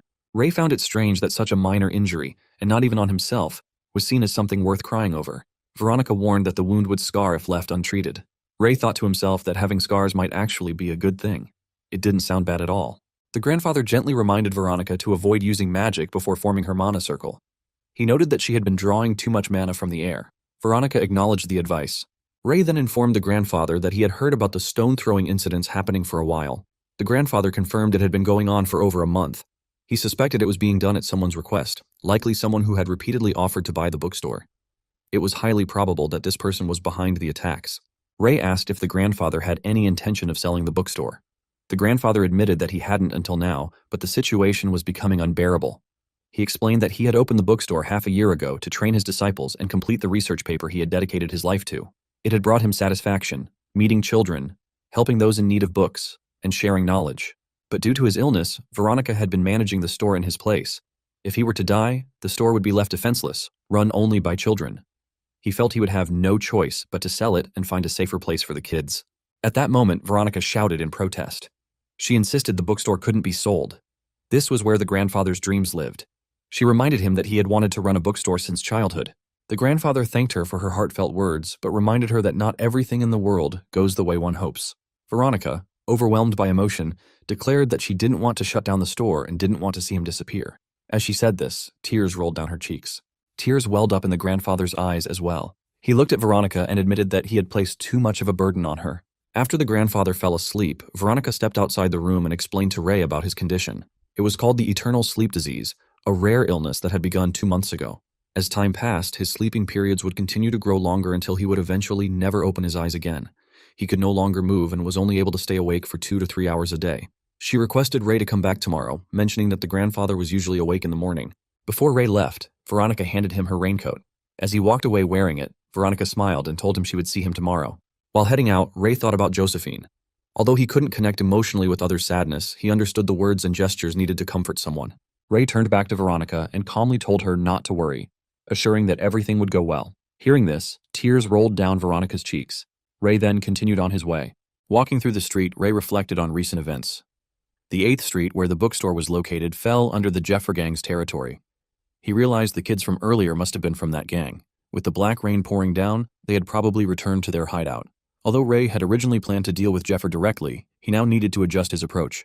Breaking into a sprint, Ray decided to find Philip first. Since Philip had connections with other gangs, he could help arrange a meeting with Jeffer. While moving through the area, Ray noticed a few members of the Kedrick gang. He immediately hid and observed them, questioning what they were doing there. One of the gang members asked another how long it would take. The other replied that their boss would keep at it until morning, just as he always did. Ray activated his magic and looked into the container nearby. Inside, he saw Kedrick violently beating someone. The person being beaten shocked Ray. It was someone he recognized. As Kedrick continued his assault, shouting could be heard from outside. At that moment, Ray kicked the gate open and entered. He had already taken down all of Kedrick's men, and now, filled with rage, he approached Kedrick directly. Kedrick looked at Ray and laughed, casually asking if Ray also had business with the person he was torturing. The man on the ground, bloodied and beaten, was none other than Philip. Seeing Philip in such a condition, Ray wondered if he had lost consciousness. Though he had no obligation to remain loyal to him as a business partner, Philip had helped him on several occasions, and Ray had a rule: he always repaid his debts. Kedrick laughed, pointing out Ray's impatience. Their duel was scheduled for tomorrow, yet Ray had already shown up for a fight. As Ray observed Kedrick's mana, he noticed a change. Both Kedrick's vessel and the ring's energy had grown larger and more distinct. It felt like he had become stronger simply by wearing it. Ray calmly stated that he hadn't come to fight, only to ask why Kedrick had done this to Philip. Kedrick, confused, asked if Ray knew Philip. He then mocked Philip for coming to him too, pitching some strange business proposal. That's all Philip was good for, according to Kedrick. Angrily, Kedrick called Philip a parasite who clung to the strong. Just looking at him made him sick. As Kedrick stepped forward to attack Philip again, Ray grabbed his shirt and hurled him away. Furious, Kedrick charged with a punch, but Ray blocked it with ease. Shocked, Kedrick insisted the matter didn't concern Ray. Ray demanded an answer. Kedrick, pulling his hand away, shouted that weak people disgusted him so much he couldn't stand it. When Ray asked if he hated the weak, Kedrick admitted he despised them and they made him want to vomit. But that alone wasn't reason enough to hurt someone. He then slammed his fist into the wall and warned Ray. If Ray didn't back off, he'd end up like Philip. He would make an example of that girl. Ray considered using the gem. It would solve everything easily, but he had no idea what side effects it might bring, so he held back. Instead, Ray told Kedrick that if he wanted to make an example, there was a better way. Kedrick demanded to know what Ray meant. Ray explained that killing Philip when no one was watching served no purpose. If it were him, he'd do it in front of a crowd. That, he said, would be far more effective. Kedrick thought it over. The idea made sense. He agreed it wasn't a bad plan. Ray then suggested executing Philip during their duel. All of Sector 49's strongest would be there. Kedrick liked the idea, but asked what would happen if Philip escaped. Ray assured him he'd take responsibility. Kedrick agreed, saying Ray didn't seem like someone who would go back on his word. As he walked away, Kedrick added that if Philip ran or Ray freed him, then Ray would have to take Philip's place. Once Kedrick was gone, Ray rushed to Philip's side. He gently lifted him and asked if he could speak, but Philip remained silent. Ray realized Philip's condition was even worse than he had thought. Meanwhile, at a restaurant, someone noticed a noise. Hearing it this late at night made them suspicious. They opened the door, explaining that the place remained closed during black rain. But then, they froze in shock. Standing before them was Ray, with an unconscious and bloodied Philip carried on his back. A while later, a man approached Ray and informed him that Philip was awake.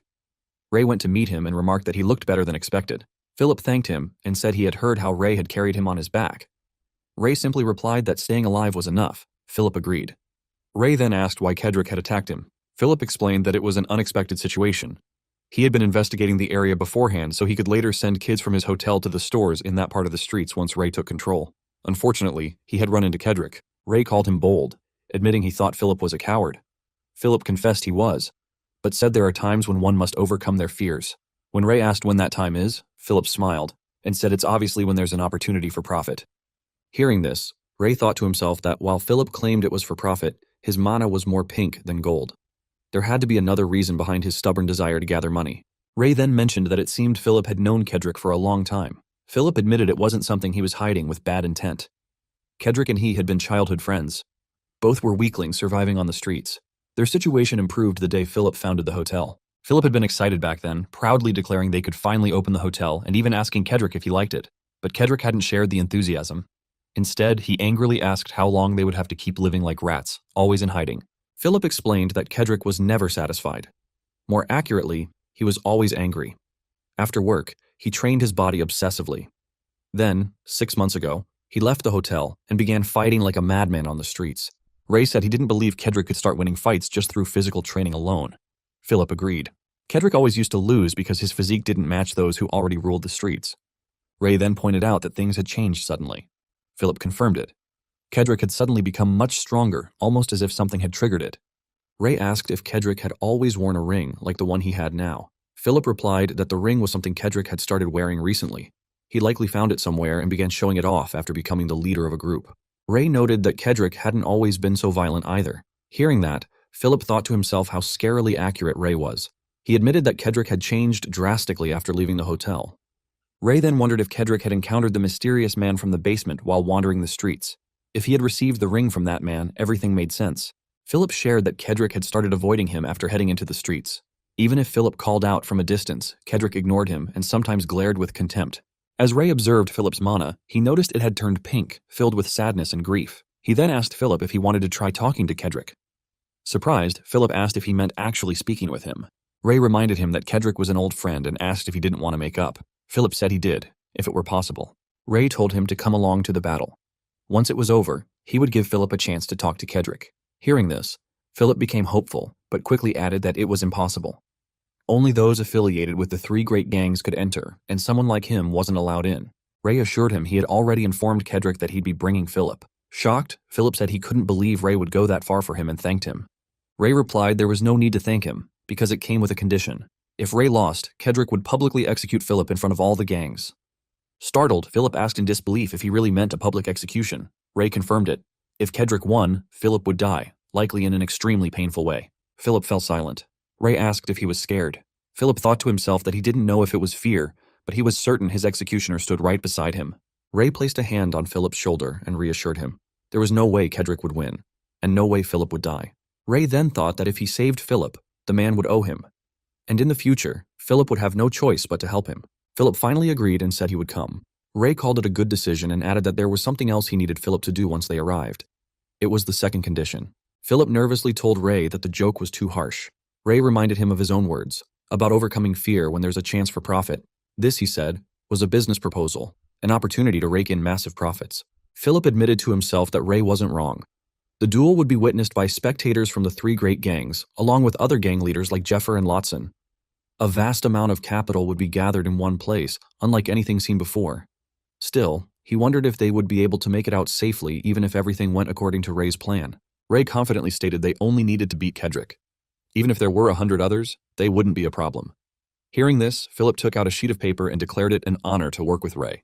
He proposed they start by writing a contract. 2 days later, the scene shifted to Sector 49, Southern Garbage Dump. Kedrick's hideout. It was the day of the battle between Ray and Kedrick. The battlefield was filled with spectators. Ray and Kedrick stood face to face at the center. The audience hurled insults at Ray and praised Kedrick. Many people placed their bets on Kedrick. Among the crowd, one man commented that everyone was betting on Kedrick, and at this rate they wouldn't earn anything even if he won. Another man replied that no one would bet on an outsider and they weren't there to make money. They were there to watch the arrogant outsider get destroyed. Kedrick looked at Ray and asked if he had come alone, questioning whether Ray was ignoring their earlier agreement. Ray assured him that the other person would arrive on time. Just then, Philip entered the scene in a wheelchair. The audience was shocked to see him and started murmuring, wondering if the hotel group was planning to interfere. Kedrick shouted at the crowd to be quiet, telling them Philip was a guest he had personally invited.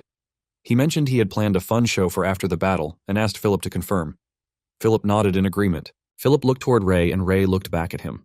With everyone gathered, Kedrick declared the match ready to begin. Before it could start, Philip raised his voice, announcing that he wanted to place a bet as well. He bet a total of 2,240,000 shillings, his entire fortune, on Ray. The audience gasped in disbelief. A flashback revealed a prior conversation between Ray and Philip. Ray had asked Philip to bet all his assets on him. Ray had explained that everyone else would naturally place their bets on Kedrick instead of an outsider like him. Philip added that if he wagered everything on Ray, others would be drawn by greed and start betting too. Back in the present, everything unfolded according to their plan.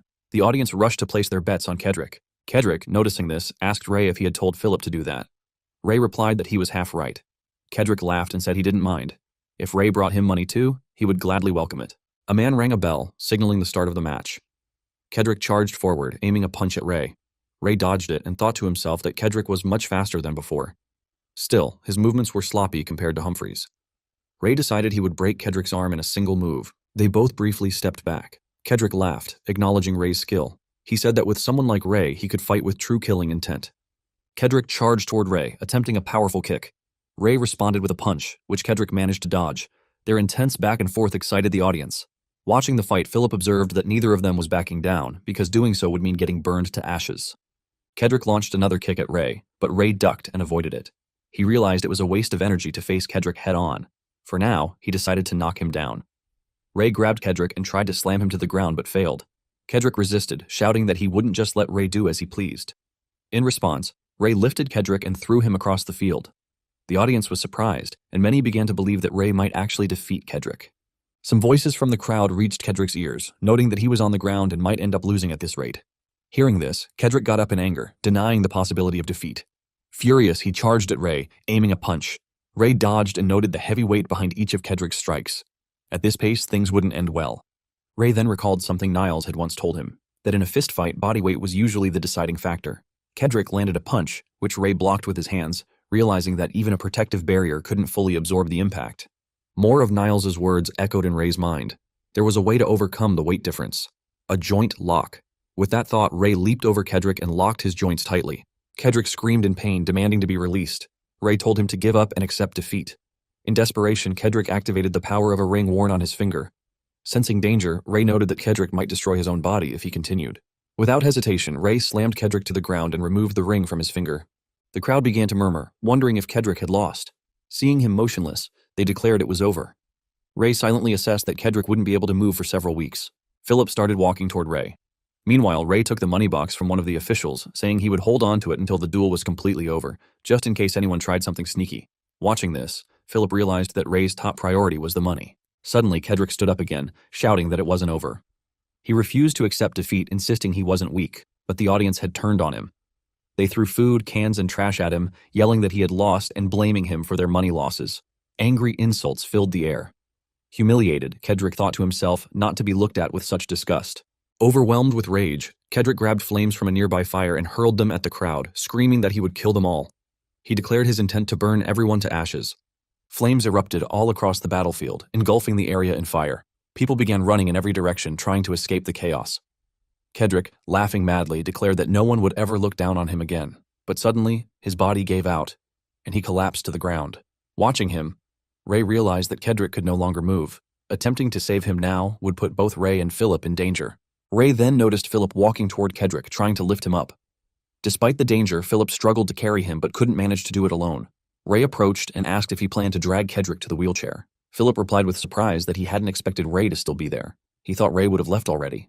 Ray reflected silently, remembering that Kedrick had almost killed Philip just 2 days ago. It puzzled him why Philip was now trying to help his former enemy. Philip then asked for Ray's help. After placing Kedrick in the wheelchair, Philip told Ray to take Kedrick and leave, even offering him a share of the winnings as compensation. Ray questioned what Philip planned to do. Philip responded that carrying 2 people through the fire would be too difficult, even for Ray, and insisted that he would be fine staying behind. Ray wondered why Philip was prioritizing someone else's life over his own. Ray asked him directly what he hoped to gain by risking his life for Kedrick, reminding Philip that he was always calculating outcomes. But Philip replied that it wasn't like that. He hadn't thought that far ahead. When Ray asked again for a reason, Philip simply smiled and said it was because Kedrick was his friend, and he just wanted to protect him. Hearing this, Ray was taken aback. The word friend struck him deeply. He wondered how friendship could hold so much value that one would risk their life for it. In that moment, Ray remembered the children, Niles and Pale. Their faces flashed through his mind, helping him grasp the meaning of friendship.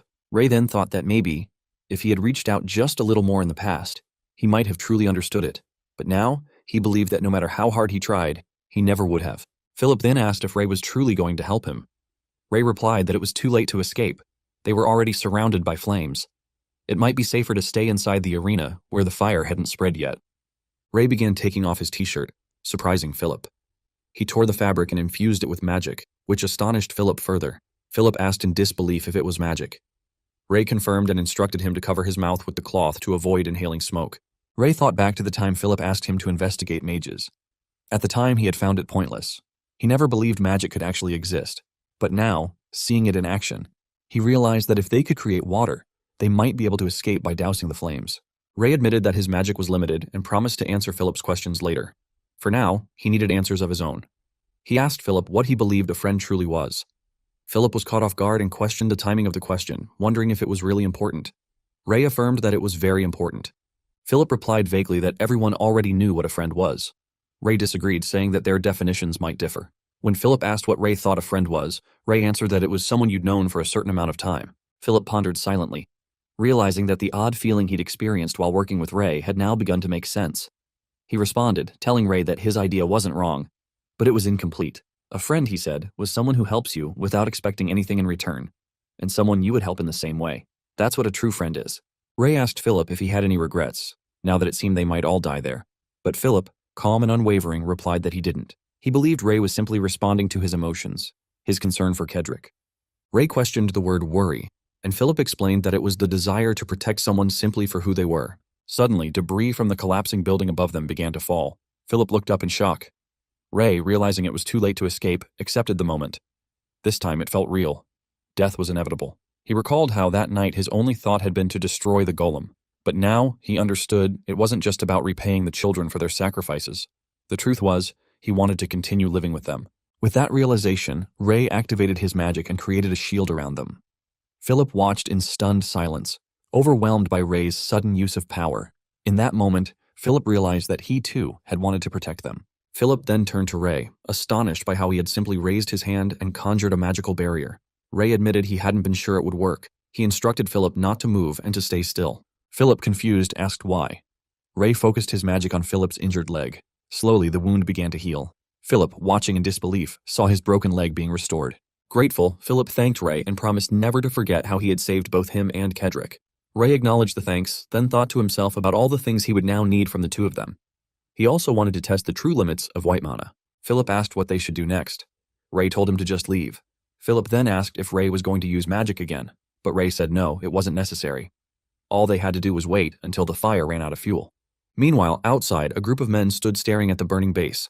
Panic set in as they realized everything had been reduced to ash. They questioned what to do and where to go. One of them blamed Kedrick for starting the fire, insisting that the rest of them had nothing to do with it and that they should handle it on their own. His words angered another nearby. At the same time, another man, crying, thought about how he had abandoned Philip despite his injuries. But just then, he froze in shock, eyes wide as he looked ahead and shouted out loud. From the smoke and flames, Ray appeared, walking calmly with Philip and Kedrick by his side. Everyone around stared in disbelief. They couldn't believe he had escaped the fire without a single injury. As Ray stepped forward, he faced the crowd and warned them. If they still wanted to fight, they were welcome to try. He would take them all on at once. His challenge silenced the group. One by one, the men dropped to their knees before him. Inside the restaurant, Philip noticed a group of men entering and grew alert. Ray and Philip stepped outside the hotel with the rest of the crowd. Ray instructed everyone to stay put and wait until further orders arrived. Philip then asked Ray to wait for a moment. Turning to someone in the crowd named Chris, he called out and asked if he wasn't coming inside. Chris, crying, expressed guilt for abandoning him and felt unworthy of returning. With a smile, Philip reassured him that he would have done the same and held no grudges. He welcomed Chris back, calling the hotel their home. Overwhelmed, Chris hugged Philip while crying. Philip looked at Ray and asked if Chris could come in too. Ray, puzzled by the question, wondered why Philip was even asking him, since the hotel originally belonged to Philip. Still, Ray told him to do as he liked. Philip thanked him for the permission and remarked that Ray was truly a good person. The three of them then headed inside with Kedrick. Some bystanders murmured among themselves, surprised that even the hunter had taken over the hotel and accepted someone like Philip. Philip responded with a quiet smile and walked in. Inside, the crowd bombarded Philip with questions. He asked them to prioritize treating the wounded first. One person commented on Philip's battered appearance and visible injuries. Philip brushed it off, telling them to move aside and promised to explain later.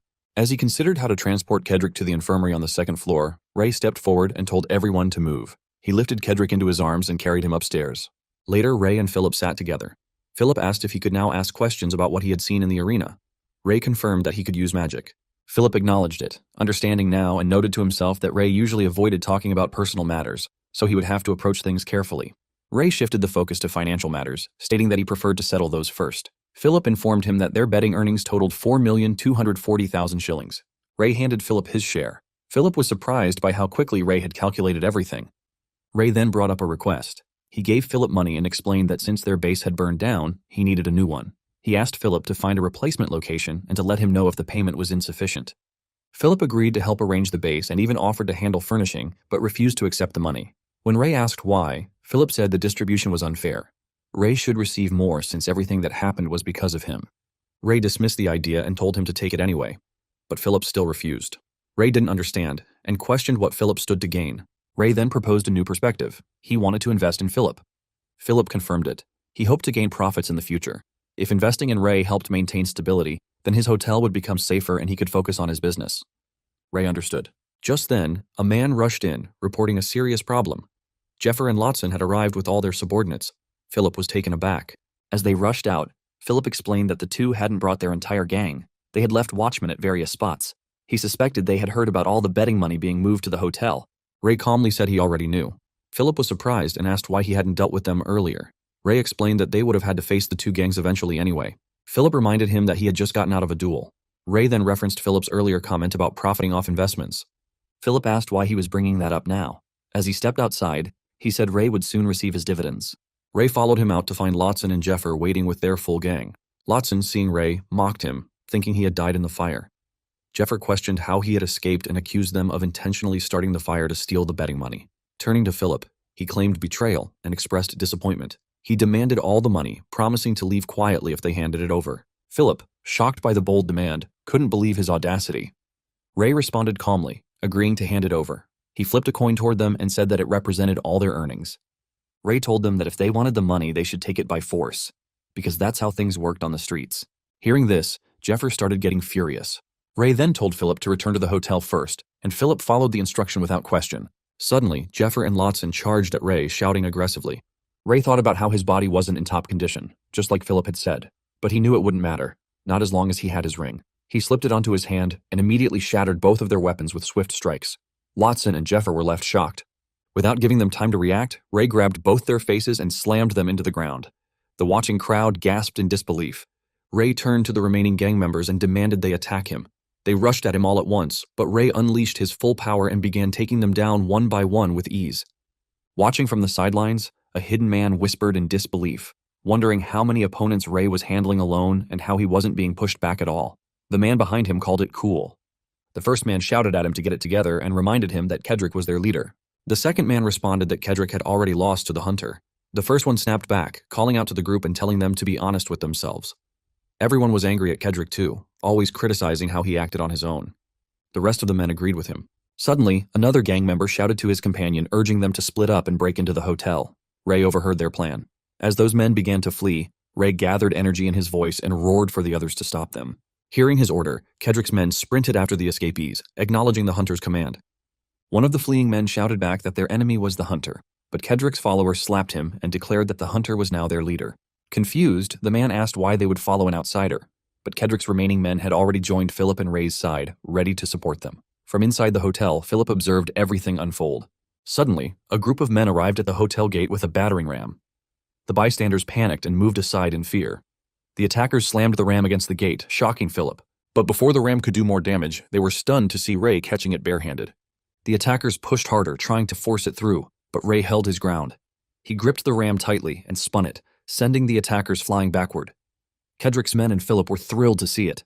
Ray glared at the attackers, his expression filled with rage. Terrified, the attackers turned and ran.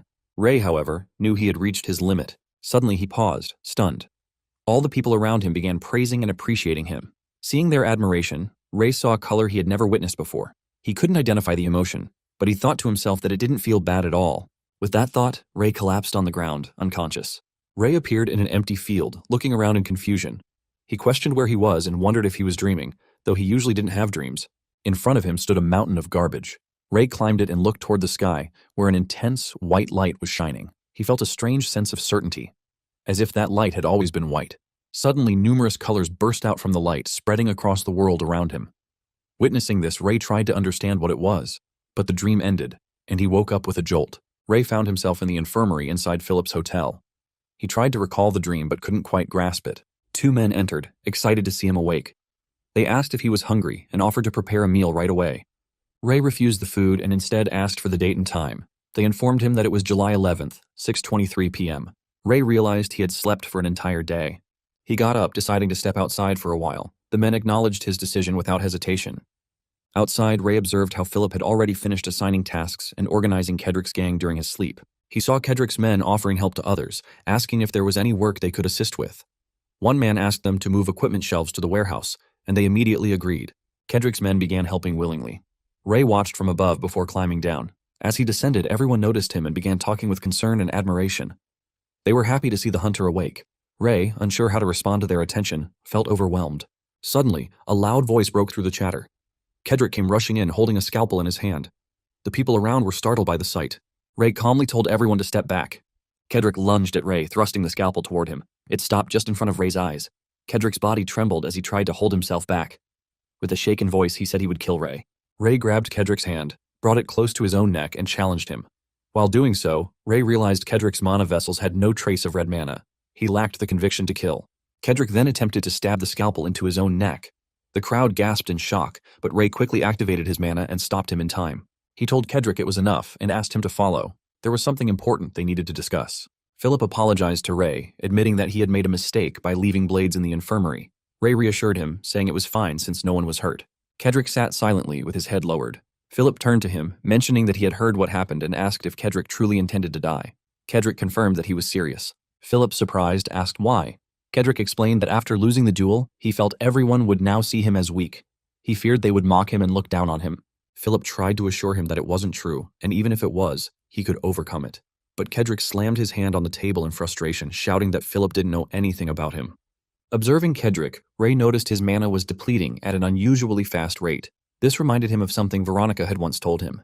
She had spoken about charge stones, tools that automatically refine and store unused mana.